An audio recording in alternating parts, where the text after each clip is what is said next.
Okay, hello everyone.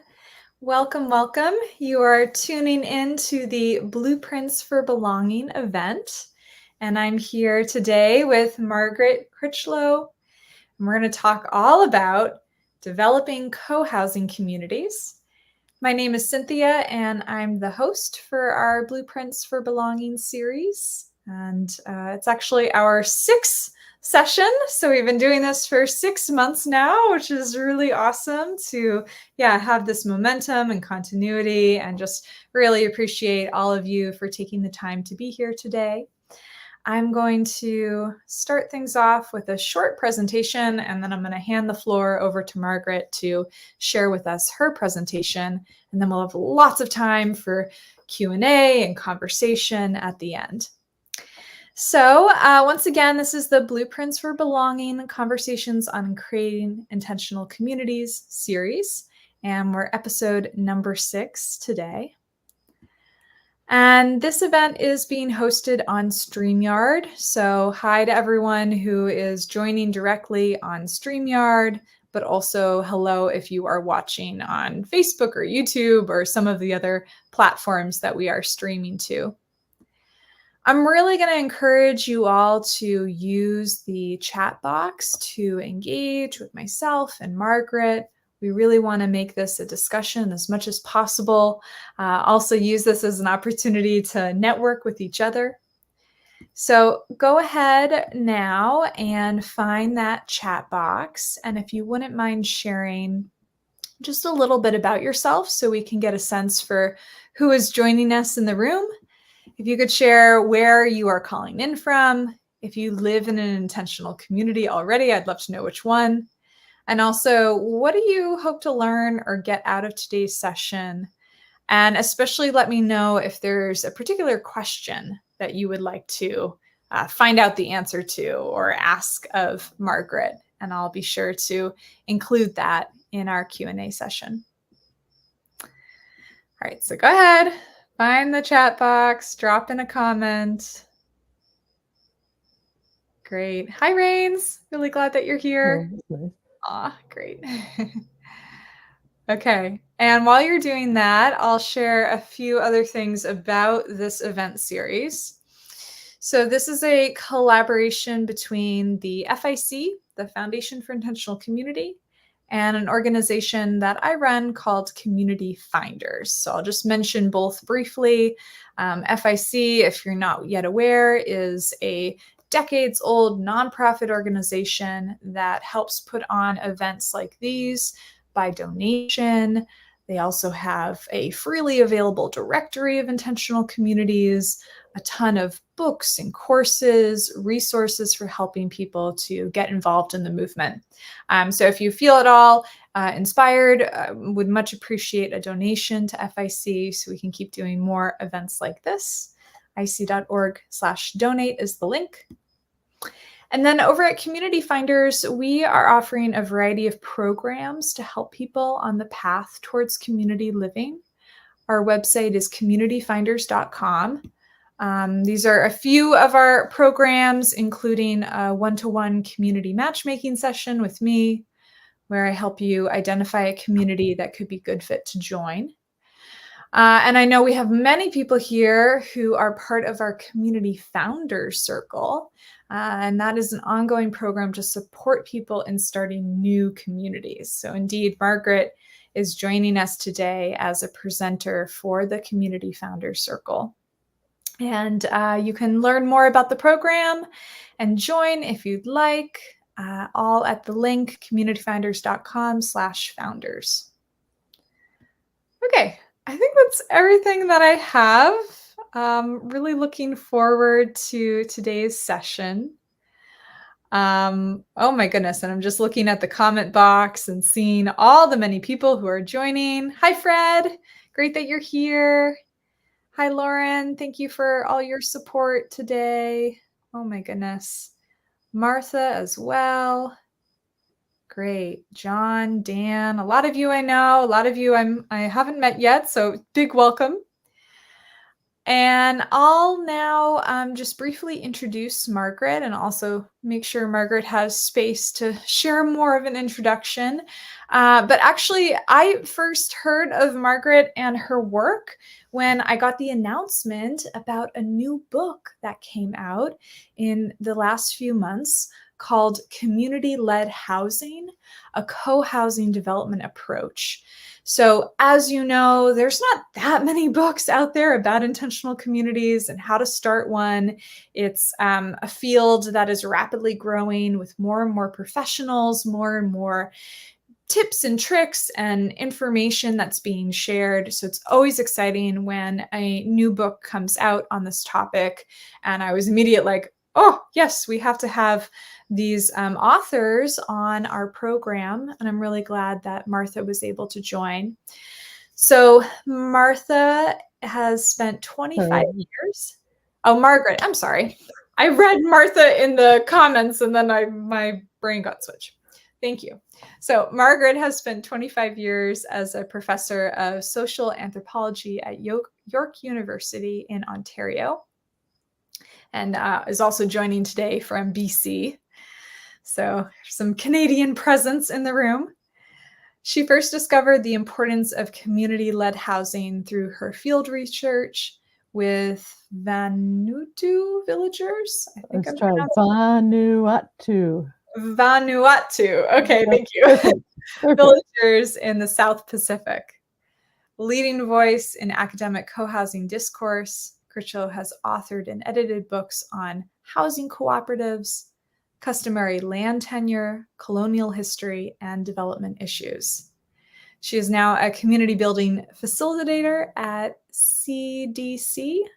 And remind us, CDC is? Co-housing Development Consulting. Great. Not the Center for Disease Control. Great. Good to clarify. And Margaret has lived at Harbourside Cohousing in British Columbia since it was open in 2016. I'll also mention that there's a really great offer that Margaret and Roanne have made available for you all, and that is to receive a complimentary 90-minute consultation when you purchase 10 or more copies of the book. So that's the community-led housing book. So if you buy a copy for yourself and distribute it to your group that you're starting a community with or some friends, you'll also get that complimentary 90-minute consultation. So I'm going to put the link to the book into the chat and information about how you can get that consultation. And yeah, really thank you, Margaret, for making that available to us. It's our pleasure. Yeah, great. Okay, well, welcome. Big welcome. Thank you for being here. Thank you. I'm going to try to share this then. Oops. Okay. Here we go. I'll bring it up on the stage. There we go. Yeah. I'm going to start with this one then. So thank you very much, Cynthia. And it's great to see so many people sending comments in through the chat. And I'll try to answer the questions. I think I'll take them all at the end because I can't focus on two things at once. So please just hold keep the questions coming in, but we'll answer them toward the end. And the purpose today is just using one of these wonderful GroupWorks deck cards to set our intention, which is to share with you what it takes to develop a successful co-housing project. This is a blueprint for belonging for sure, and it's based on co-housing development consulting, and we use the acronym CDC on our experience developing 11 co-housing communities. And the point today will be to give you an overview of the path that's outlined in our book. It's, of course, in much more detail there that shows people like you, community founders, how to realize your dreams with your own energy and the support of the professionals that you need to make your dreams come true. This is a slide from Harbourside's, my home community's groundbreaking, and I'm speaking to you from there on the traditional territory of the Sauk Nation in Sauk, BC. I want to focus on how in the talk, but I want to begin really with why. because I think it's always helpful to begin with why. And why does creating community-led housing matter to me? And why would it matter to you?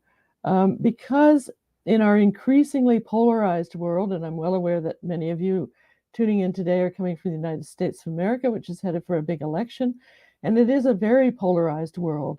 And in that world, and it is in Europe as well as in Canada, in that world, community-led housing can support us to care about each other. It's as simple as that. Community-led housing nurtures a more collaborative culture, and it can support us with a space where we can flourish in our relationships, where we can learn to work through conflict instead of creating separation. And I think it counteracts in a small way, can begin to counteract these global tendencies toward rigid boundaries between us and them. So I'll move to the next slide. And I wanted to just briefly introduce Renee before I leave that slide. She can't be here today, but she is the heart and soul in co-housing development consulting and the business brain and a whole lot of other stuff, computer wizard too. So she has a prior family commitment today and can't join us, but she was with me last week in Denver at the Co-Housing US conference and introduced herself as having graduated in 1977 with a degree in environmental design. And then she began working in the residential development industry because she thought it would be a good way to learn practical skills for creating beautiful communities. In 1994, though, she experienced what she calls a crisis of meaning, which means she was tired of working in a world where profit was the main motive and where she was contributing through her development work to a cycle that she recognized as based on greed. So she spent a couple of years doing personal development work and learning relationship skills. And then in 1996, she was introduced to co-housing and saw that her knowledge of development combined with the personal work that she'd done could really support groups for success. So she's since managed the successful development of the 11 communities that Cynthia spoke about. Of those 3, I brought her to her Harbourside Cohousing as a member who had recognized we weren't going to succeed unless we got some professional help. And that was in 2012 that I began working with her, and I was just a grateful member of the group. And once Harbourside completed in 2016, 2 other projects came to me wanting to do what we had done, and I brought them to Co-Housing Development Consulting. So that's sort of the genealogy of my relationship with Co-Housing Development Consulting, and it tells you why it is that I think it's so important to involve professionals if you're trying to create a co-housing project anywhere in the developed world. So community-led housing is much bigger than co-housing, right? It includes all sorts of initiatives where the future residents just get together and form what we put on this slide is building group. But it's any kind of group of people who come together, put some money in, and decide to create housing with each other. And this is a picture from Quayside Commons in Vancouver, which is a co-housing community. So within community-led housing, which can include all sorts of eco-villages and co-ops and so on, is a form of housing that we call co-housing. And this is a link to the Canadian Co-Housing Network website, which I see there are a few people tuning in from Canada. If you're beginning to form a group in Canada, that's the place to, if you haven't already, put your group up there. It's very cheap. The early stages are very cheap. It's like, I don't know, $25. I don't want to quote numbers. I'll probably get it wrong, but it's very affordable and it gets the word out there. It's the way we still market Harbourside. It's really our only platform for, we hardly have to advertise, but when we do, that's where we go. So that's a form of co-housing. And as of earlier this year, this is how many communities there were in the US and in Canada. And there are many more in Europe as well, of course. And there were many forming groups represented at last week's conference for sure. It was introduced to North America by Charles Durrett and his then partner Catherine McCammett, and when they published a book in the late 80s about co-housing, a contemporary approach to housing ourselves. This is the original and beautiful edition of that book. This is a slide about what is the company that I'm connected with, and the one that for which Renee Matthew is the principal, and shows you the locations. So all of her communities have been in British Columbia, except for one in Saskatchewan. I always want to pronounce that wrong. Saskatoon, town of Saskatchewan, the province. And they've been all sorts of communities, urban and rural, and they include our senior-focused Harbourside Cohousing and two others that have also a senior focus. The rest are multi-generational in their focus. We're all multi-generational, depending on how you define it, in our demographics. So we've had 3 generations at Harbourside, for example. This is a list of the completed projects. This is Harbourside, where, I don't know, can you see the pointer when I move it, Cynthia? Try moving it now. I'm moving it. No, we don't see it. I'm pointing at the blue outlined part of the slide that is my home community. Just drawing attention to it. All of these are co-housing communities except the one at the lower right-hand corner, which is a resort on the Sunshine Coast that Renee Matthew helped to develop. And she's used some of the aesthetics from that project in subsequent projects, and also worked with the same architect on subsequent projects.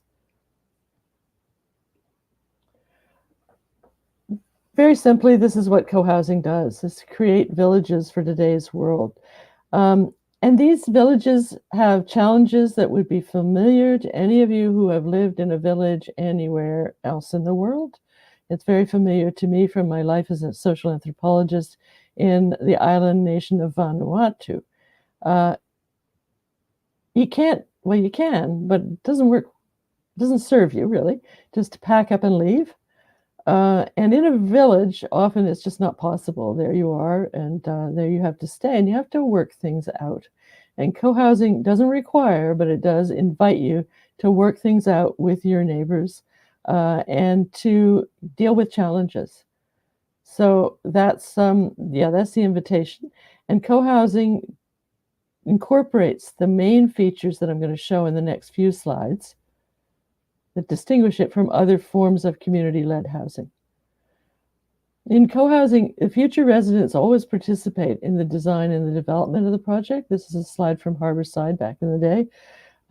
The architect is there, and we are moving building blocks around. It's one of the most fun parts of developing a co-housing project. It's very creative and imaginative, and it also helps to ground the project in reality when you realize, as we did, that you can't actually fit 24 little houses on this piece of land without any sight lines of other people's houses. It just isn't possible. And you can't build it for the price that you want to or have to build it for. So that led us to share walls with each other. And we ended up building a 3-story apartment building with 13 units, 3 fourplexes and 3 duplexes on a 2-acre waterfront site. In Canada, anyway, and we realized talking to Americans last week, it's different for you all, or as you would say, for y'all. Co-housing is not a particular legal form in Canada. It is, I gather, in the US, and it is strongly associated with the condo model or home ownership association model. And people do business in their co-housings using that model. In Canada, it's not a particular legal form. It's not a particular way of holding interest in real property. Can you hear the dishes being done? Oh, just very lightly. Okay. Yeah, there was a playground last month's show, so I guess it's all right. You have the sounds of community behind you. Yeah, I do. And so in Canada, we tend to use a strata or condo model just for the legal structure, but we do business using a different governance system.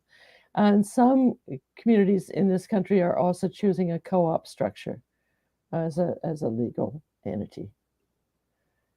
Neighborhood design varies. It is always a neighborhood design, though. You're not just designing homes, you're designing a neighborhood. And the physical design is intended to give lots of opportunities for spontaneous connection. Ours was not designed with the classic direct courtyard, which we would have loved to have. And I had worked with him briefly to learn how to do his study group 1 back in 2012 and found it really valuable. And those casual opportunities for social interaction arise in our community from places like this upper right-hand slide, where people come together between the fourplexes, duplexes, and 2 sets of duplexes on their way to our wharf. We're on a waterfront site. Our parkade also provides opportunities for casual social interaction. And but this can be achieved with a variety of building forms. Completed communities vary in size, but they tend to range from 20 to 30 homes. Some are smaller. We're looking at one now with just 7 homes. And I know there's a long-term co-housing in Ottawa with just that few number of homes as well. Some have a special focus, like seniors, but most are a mix of family types and ages. And building forms mirror the range that you'd find in the larger society and in the area that you're building in. So they can be single family, townhouses, duplexes, apartments. And they typically incorporate particularly environmentally sensitive features with a pedestrian orientation, and they have documented lower vehicle use than conventional neighborhoods.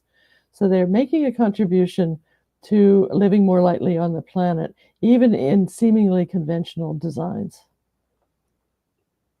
The residences are always compact, but not so much in Colorado. We toured 4 communities there, and they had 1,500 square foot units, quite a few of them, right? Some even larger.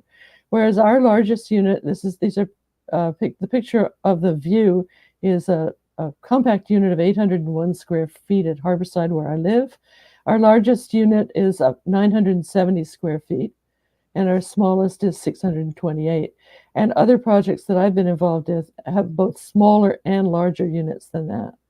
So in the urban projects, they tend to be more compact because the land is more expensive. They all have complete kitchens, and that's a difference with co-living. For complete private kitchens, each household has a kitchen. And in co-housing, there are extensive common spaces, always.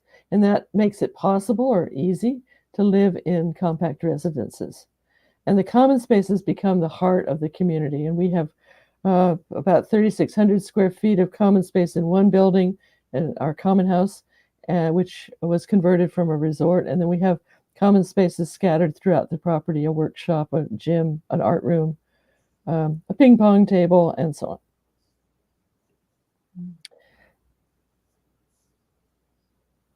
Living in co-housing, neighbors collaboratively plan and manage the community activities. And we do this by consensus decision making, as do most communities that I'm familiar with here, although some, even from the very beginning, have used sociocracy very successfully.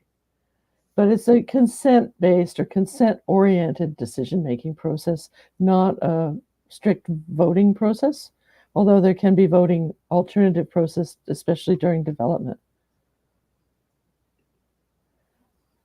This is my home, and I'm speaking to you from the top floor of the building at the back in the right-hand corner. And when we bought the property, the only building on it was the one at the back that looks like a 2-story building with a funny roof. It's got a green roof on it, and that was a resort, and we turned it into our common house. This place grew from me and a friend, one household, to 8 households when we bought the property, and finally to 31 households during the 4.5 years that it took to develop our project. We completed on time and on budget in 2016. It was easier than it is now. But I've since worked with Renee to complete the 2 projects that I worked with her on, completed during COVID, and she did 2 others during COVID as well, and all of them are great successes. The biggest single contributor to our success, I have to say, is her. And working with Renee Matthews and Renee Matthews Cohousing Development Consulting Company, there's a tendency to put an S on her surname. Don't do it, Matthew. Through working with her and lots of other skilled professionals who she brought to the project, we found that it was just a great experience-based path. And that's why I encouraged her to write a book about it. And we did end up writing the book together, which is basically a download of what's in her brain and her contacts based on all these years of successfully doing this work. We used the same architect that she'd used on other projects, and we've since used him for Westwind Harbour Cohousing and Ravens Crossing Cohousing, which are Westwind is our sister community here in the little town of Souk, and Ravens Crossing is in Sydney, British Columbia. And at the end of that, we made this banner, or I didn't, but some lovely, talented people and my neighbors, who are my neighbors, did.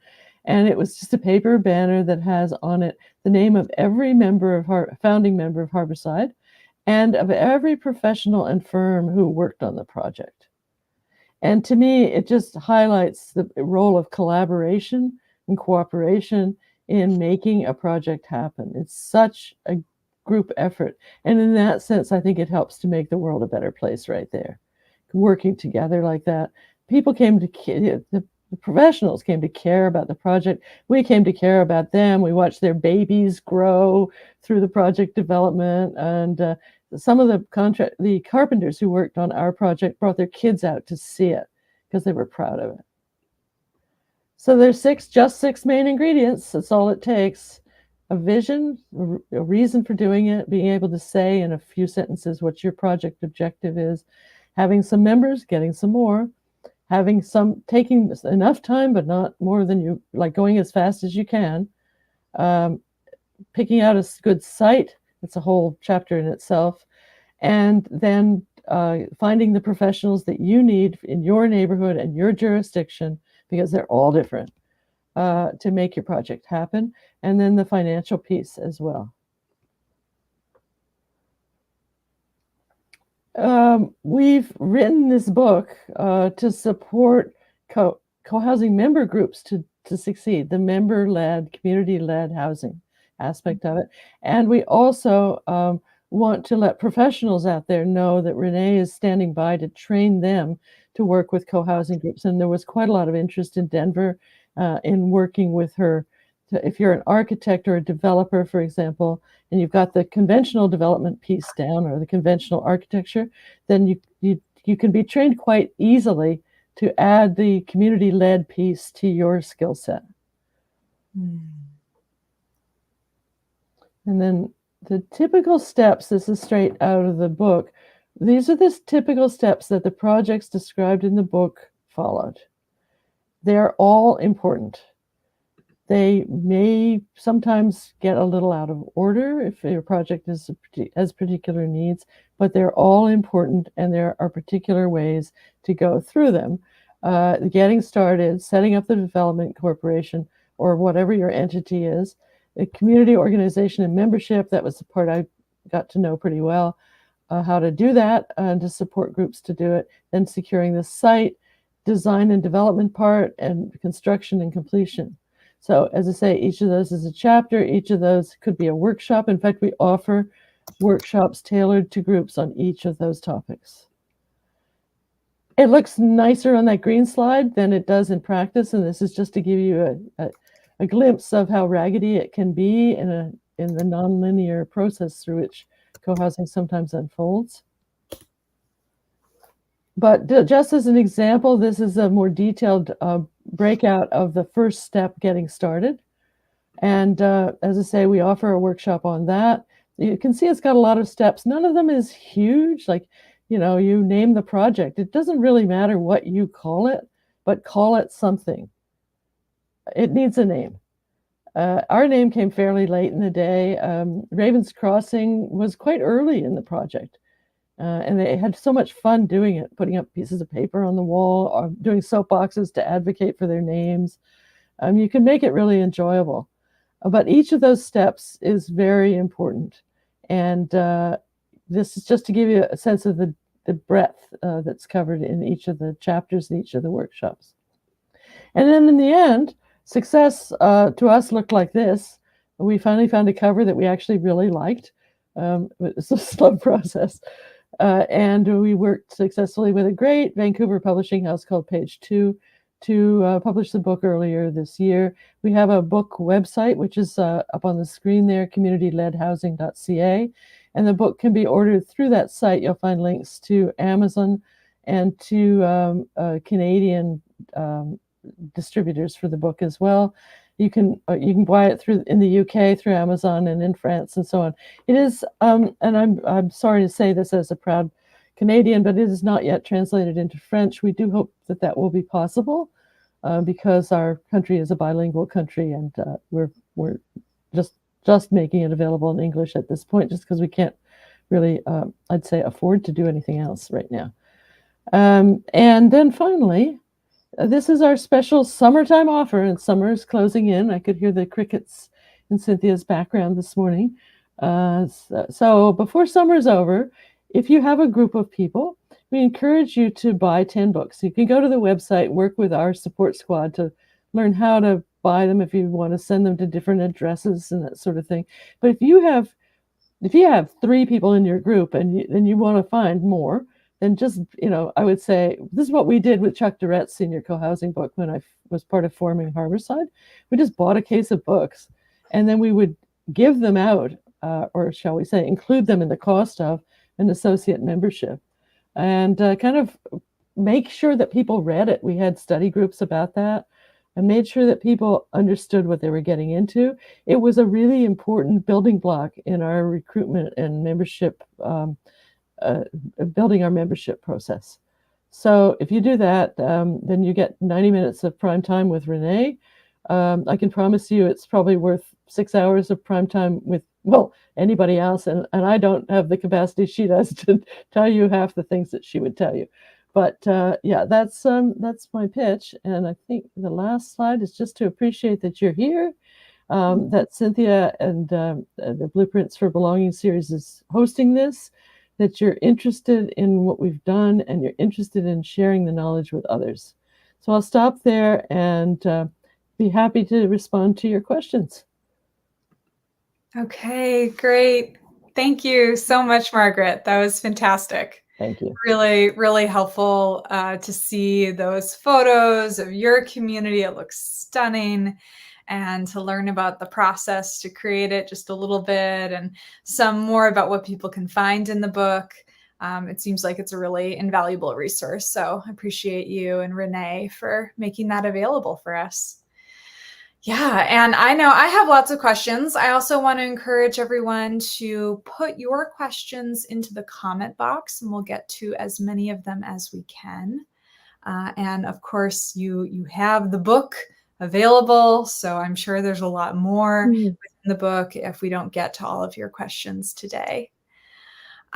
So yeah, I think I first want to acknowledge the title of the book, Community-Led Housing. And in my speaking and talking, I often speak to intentional communities as this broader, beyond co-housing, beyond eco-village as an umbrella term. But I also really like community-led housing. And I'm wondering, how did that term come to be? What does it speak to for you, especially compared to how we make housing normally, and what really is that community-led approach? So just anything you want to speak to on that. Yeah, thanks. That's great. Yes, the term came to us somewhere. We were already in the process of writing the book, which was, it started out as a debrief really on how to create co-housing. And then we came to see that it, in fact, applies to all sorts of other ways of, other entities than co-housing. when you take a collaborative approach, when a group of people, ordinary people, come together and try to make something happen in terms of creating housing for themselves. And we were looking at models from the UK particularly. There's a community there called Lilac that has a really innovative and not for everybody, not available to everybody, model of financing their community. But we began to open our minds to the possibilities and saw that the steps that we're outlining in our method can be used by people to create whatever it is that they, well, not everything, but many of the kinds of communities that they might want to create. And as you say, Cynthia, it's eco villages, but it can even be just people. Yeah, it can be really urban as well. I'm trying to think of a good example of an urban one, but some of the co-living situations are like that now. Wherever land is at a real premium. But the point is, it's driven by the people who are going to live there, and it's also partly designed by them, but it's not totally designed by them, because those tend to be either really idiosyncratic, as you have a vast wealth of knowledge about the range of communities, and unless you have comfortable accommodations for people, after a while they move on. If it's too out there, it's hard to make it really truly sustainable. Sure. And these days, there are more and more building codes and more authorities that you have to conform to. So, our hope is that community-led housing can find models as well within this structure that we're talking about. They're a little bit more programmed, a little bit more accessible to a wide range of people, not built by the people who are going to live there and nobody else would want to live there. Or they'd have to rebuild it to make it comfortable because there are now 6 of them and it was built for 2 or whatever. So community-led just appealed to us as a way of making more of a change, reaching more people, and showing that this model can be applied to all sorts of situations. Yeah, that's great. I love that. Yeah, because co-housing provides, I think, as a movement, a really strong framework for a particular kind of community, and a lot of value and skills has come out of that. And so then using this community-led hat, if you will, or terminology to reach more people is really great. And I think there's some folks on here who are curious about the difference between a co-housing and other types. And we have this question here. Martha asks, can you explain briefly the difference between co-housing and a cooperative, co-op for short? Yeah, I'm going to see how we've done it in the book. Okay, great. So sounds like that's a question in the book. Yeah, there's a chart somewhere in here. Nice. I love charts. I'm just wondering if it got published. There's that point where things you want in there get on the cutting room floor, and I'm not sure if it did. Cooperative. And Martha, I'll just answer your other question briefly. We have about 20 people joining our live session, and many more are watching somewhere out there in social media or watching the recording. Yeah.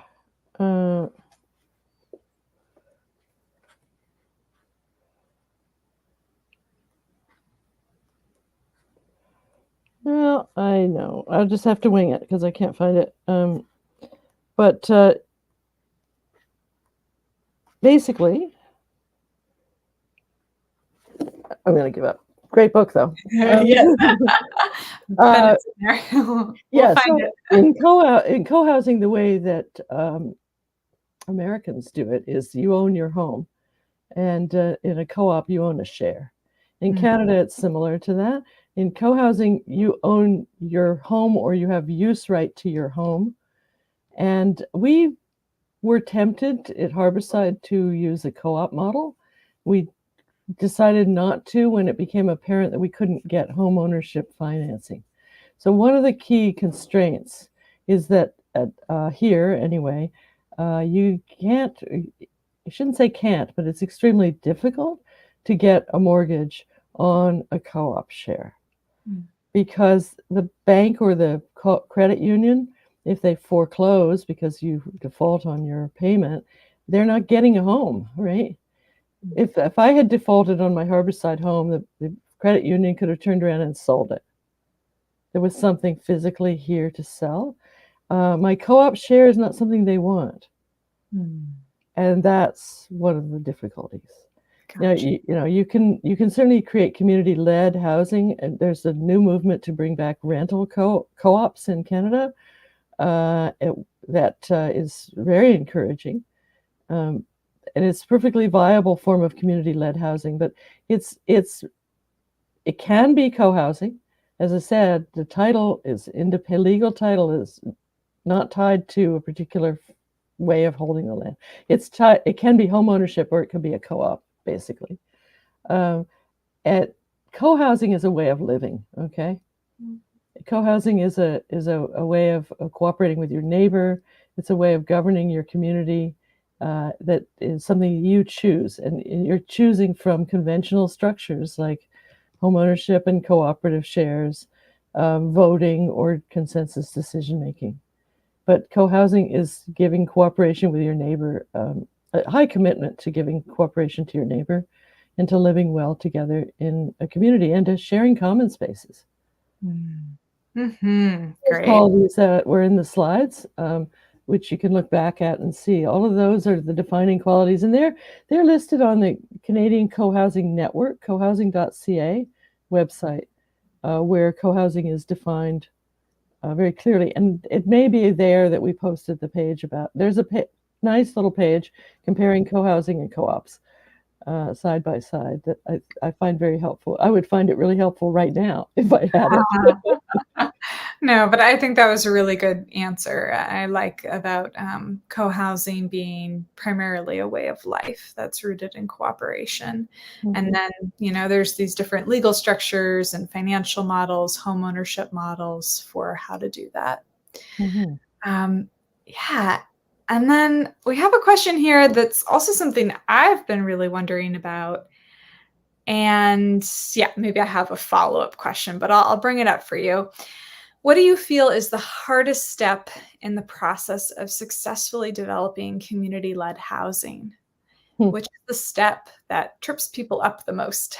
Nice question. And I believe you're from Ottawa. I saw as I was paying a bit of attention to the comments early in the program, where I was just there late July and gave a lovely talk on behalf of Ottawa Cohousing, which develops co-housing in Ottawa. So if you're connected with them, great. If you're not, I suggest you reach out to them.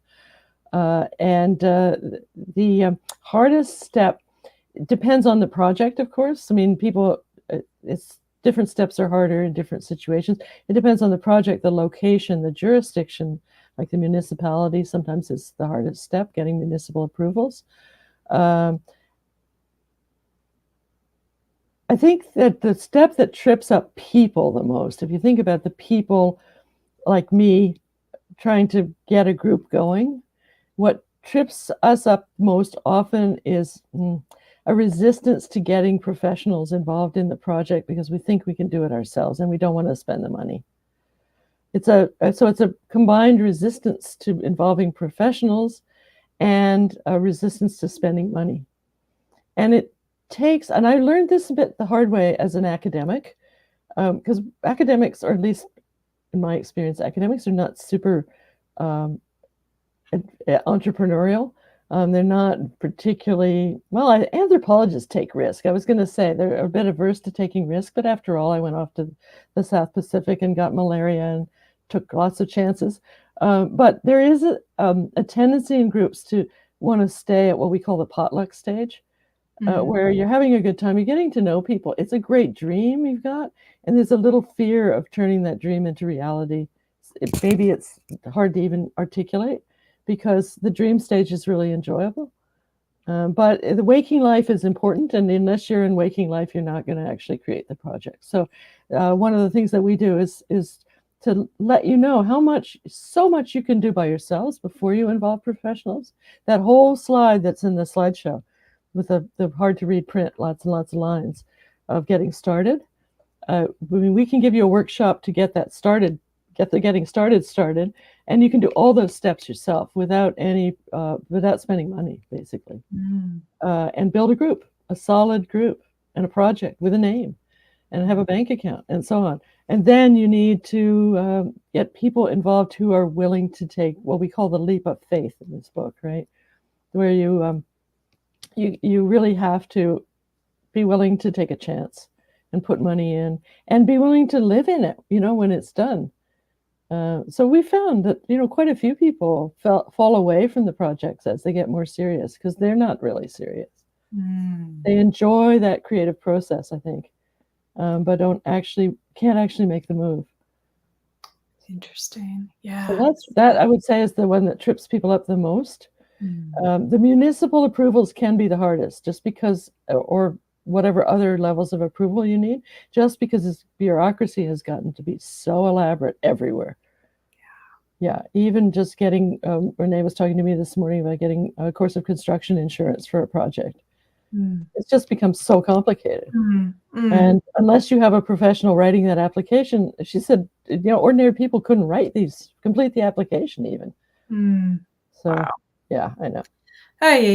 Yeah, that's concerning, given our housing crisis that's now happening everywhere. It is. And find me a place that doesn't require a building permit. I mean, our eco-village, which Cynthia and I were talking about earlier, which is on Vancouver Island, up near Shawnigan Lake, was able to create a really, really creative solution to their desire to build housing in a place where they were told they couldn't build housing, multiple housing.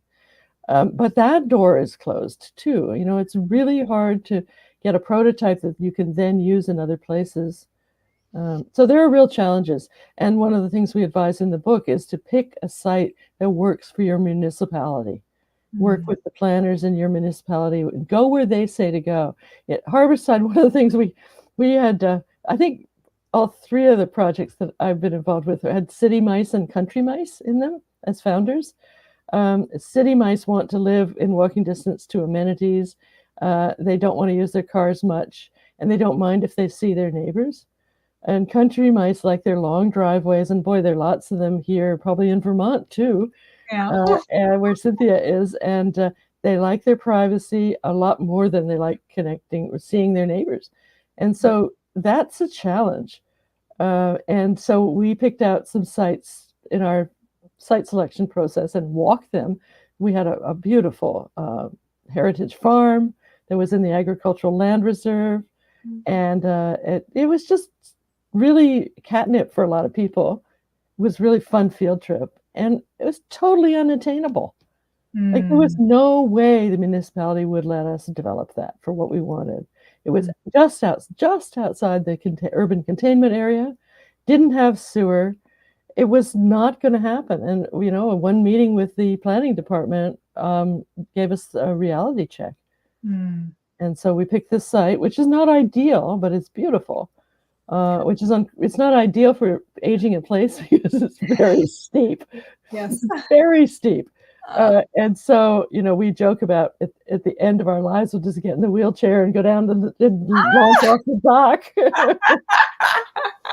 But meanwhile, it keeps us fit. So I had 2 hip replacements after I moved in here, and I got fit by walking up and down that hill. We talk about golf carts from time to time. Yeah. So the site selection can be another step that is difficult for people. And I know in Ottawa, to get back to the question, there was a group that was offered a site in Ottawa, and they were unable to come up with the money to purchase it. Okay. And to miss that opportunity is like, you really want to be ready when those opportunities come around.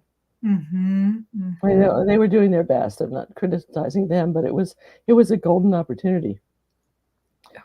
And the same if you're choosing to join a community, you need to be ready with your money to buy it. Because in today's land market, with the housing shortages and so on, you don't have the time to fool around. Yeah. So the importance of being organized, being ready, and being ready to get out of the potluck stage into making it a reality. Making it happen. That's right. Yeah. Great question. Thank you. Yes, yes. Oh, and when you said we made it happen, that banner you had Yeah, in your community, that's just a really strong image yeah, for that. And I think you had said in your presentation it took you about 4 years to go from yeah. 2 households to 30 households. And I've heard that a lot from people who are in the early stage of dreaming about a community. Maybe it's just them, maybe they have them and a small number of people who are interested.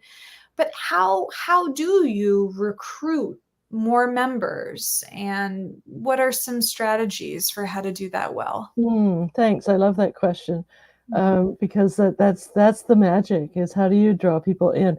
And I know that in the US they do a lot of marketing. There were a number of sessions on how to market your co-housing. These are established ones, but also ones in the forming stages. Yeah. Um, we don't have to market Harbourside.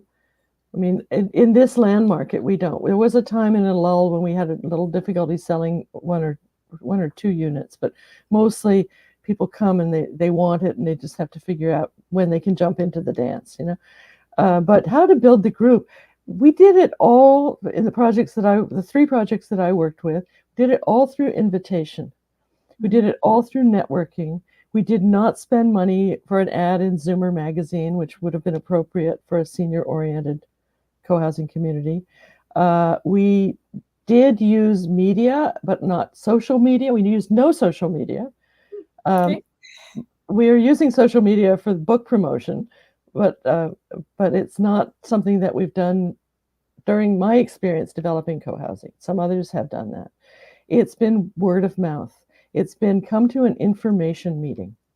And we've done some of those. And of course, during COVID, we did them all online. And we have a virtual tour of Harbourside. If you go to harbourside.ca, the homepage has a virtual tour of our community that we developed first during COVID, but have been updating since then. That paints the picture that we want people to see of what it's like to live here, so that people have a realistic idea.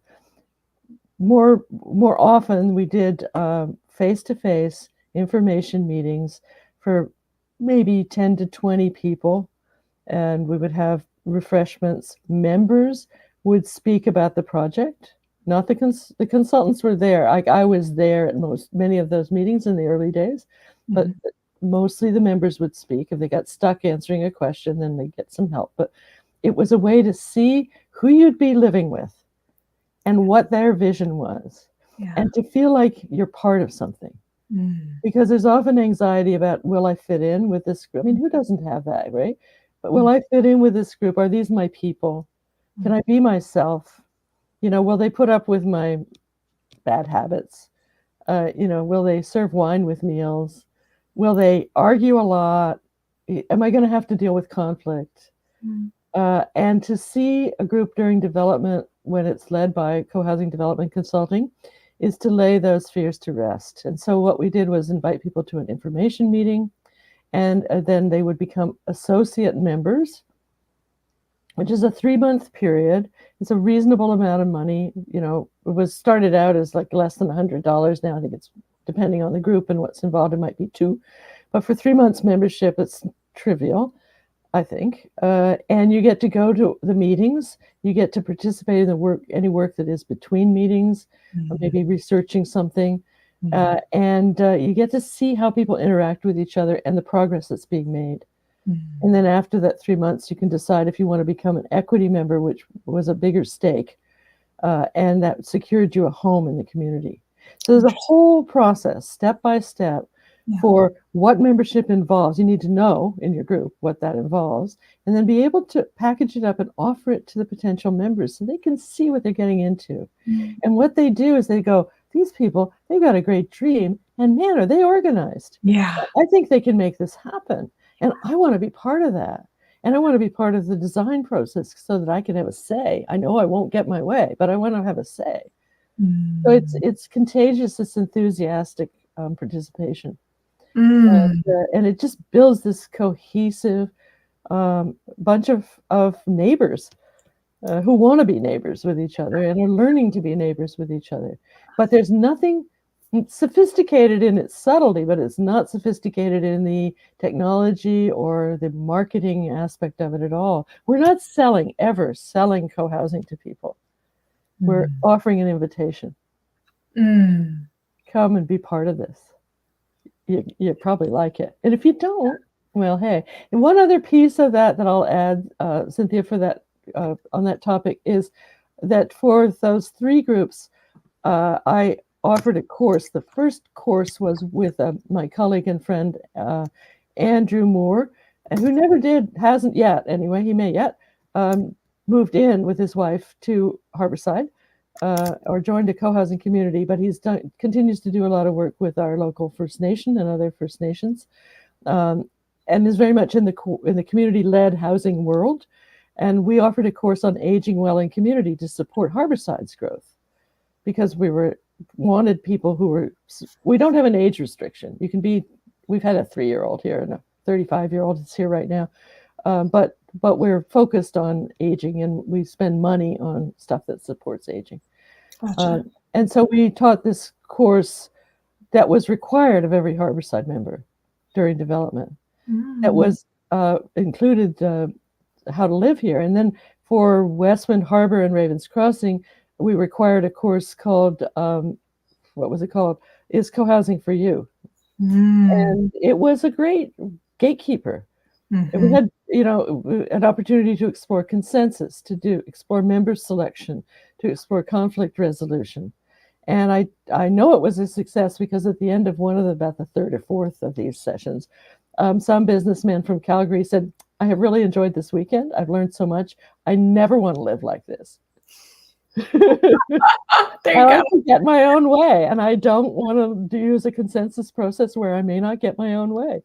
And I love the candor of that, the honesty of, like, he knew who he was, and he knew what he didn't want, right? So that clarity is what we're trying to support people to develop in their own minds.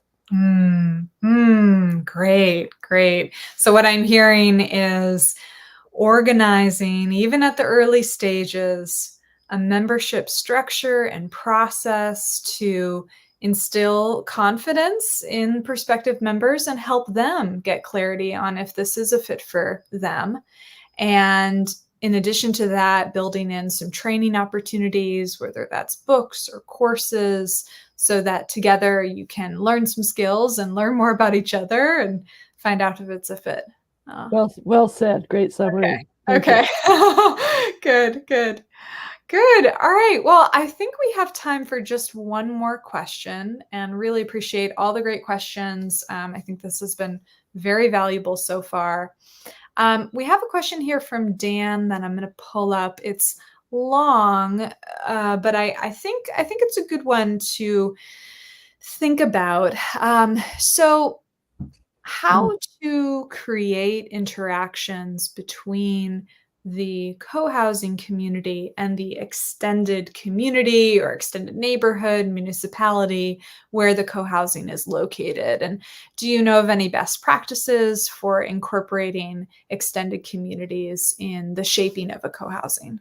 That's a great question, Dan. And I think that we're just beginning to explore the possibilities of that.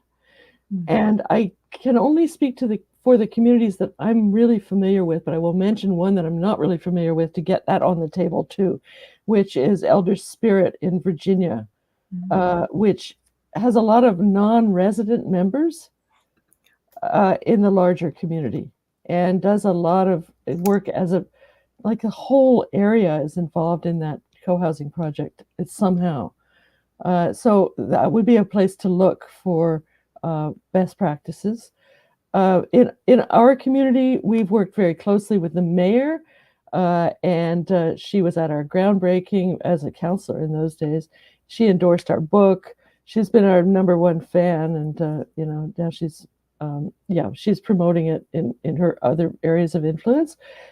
We gave birth to transition. That some of you will know the Transition Town movement out of the UK, which builds capacity and skill in the local community for downsizing, living more kindly on the planet, dealing with the climate crisis at a local level and so on. So we started one of those here in Souk the same year we started Harbourside.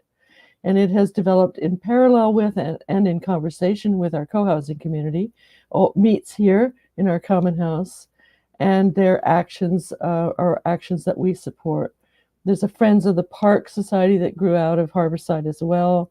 And a Green Party has been very active in our community, has members living here, and so on. So I think that co-housing kind of organically supplies the platform particularly through its orientation and willingness to cooperate, but also through the built form with the common spaces. It provides the platform from which you can extend out and make change in a larger community. It just grows it. It's kind of the seed community for the larger community. And so what are the best practices in incorporating extended communities and shaping the co-housing structure? I'd love to give that more thought because I think we could come up with some. And I'm thinking of some of the urban ones right now too. I'm thinking of one too that Renee's working with, which is a rural community that is an organic farm with a farm gate. They sell farm produce, a program for selling farm produce. So that's the larger community interfaces right there. And now they're adding a co-housing piece. It was a non-residential entity. So I think there are creative ways to do this. And it is a way of being a force for change and at a bigger level. Yeah, absolutely. I think there's an impression of intentional communities as being these isolated bubbles separate from society.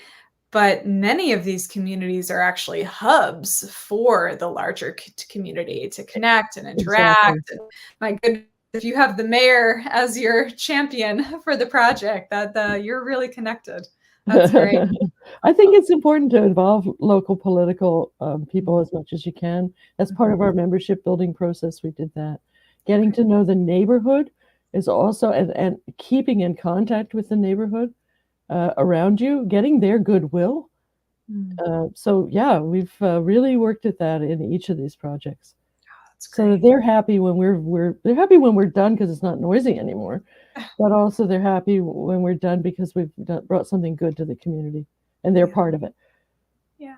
Oh, great. Excellent. Excellent. Yes. And I love that you mentioned Elder Spirit community. I'm actually going to be visiting Elder Spirit. Wow. I'm hosting a tour of intentional communities in Virginia at the end of the month of August. So I put the link there for that in the chat. And I'm also going to put the link to your book one more time. Here, I'll put that on the screen, community-ledhousing.ca. Encourage people to go and get the book and get 10 copies if you're feeling excited. And then you get that 90-minute consultation with Renee. So beautiful. I think we're at time. Just a big appreciation to everyone for their thoughts and their questions and attentive listening. Thank you so much, Margaret, for being here with us. Anything last you'd like to share with the group before we sign off? Just a huge appreciation to all of you, and I wish I had had a chance to read all the questions. Maybe you could save them for me, Cynthia? Yeah, possibly. Yeah. And I'm happy to connect with people. You can reach me through that website that's on the screen, and you can reach Renee through that too. And our happy support squad, which includes Neil Planchon, Mackenzie Stonehucker, and my own daughter, Channing Rodman, who's our social media person. And I'm just grateful to them and to you, Cynthia, and to Lauren, who's maybe somewhere in the background, who helped me figure out which platform we were on this morning. Got me to the right train station. It's great. Thanks so much to everybody. Oh, it is a community effort, right? We're talking about community, but we're also practicing it. That's what we do. Yeah. Thank you all. Take care. Bye. Bye-bye.